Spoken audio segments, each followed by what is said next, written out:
Ang intense ng mga kaganapan ngayon sa abot kamay na pangarap sapagkat ikakagulat ni Eric ang magiging desisyon ng anak niyang si Justin.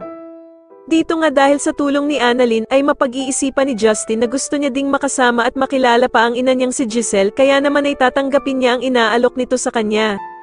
Samantala matapos ngang makita ni Doc Robert kung gaano kasaya ang anak niyang si Annalyn kasama ang mga dating katrabaho nito sa Apex, ay tatanungin niya ito kung gusto ba daw nitong bumalik sa Apex. Kaya naman ay hindi maipaliwanag ni Annalyn ang mararamdaman niya at agad nga siyang mapapaisip ng malalim. Sa kabilang banda naman ay makakatanggap si Dr. Enriquez ng invitation galing kay Dr. Hiroshi tungkol sa pa-seminar niya na gaganapin sa Japan, at dito nga daw ay imbitado sila Dr. Annalyn at Doc Lyndon.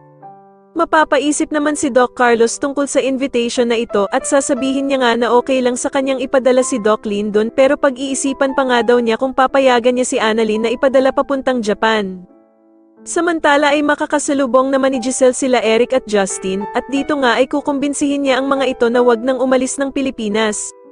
Pero sasagutin naman siya ng anak niyang si Justin na hindi na daw silang pwedeng magstay pa ng Pilipinas dahil sa merong nag-aabang na job interview sa kanya sa States.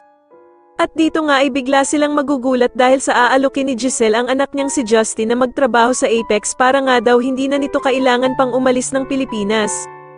Sa tingin niyo tuluyan na nga kayang pumayag na magtrabaho si Justin sa Apex at ano kaya ang gagawin ng ama nitong si Eric? Mas lalo na nga talagang nagiging exciting ang mga susunod na kaganapan kaya naman ay mas lalo pa nating abangan ang mas lalong gumigandang abot kamay na pangarap. Maraming salamat po sa inyong panonood at sana po ay masubscribe niyo ako. Maraming salamat po.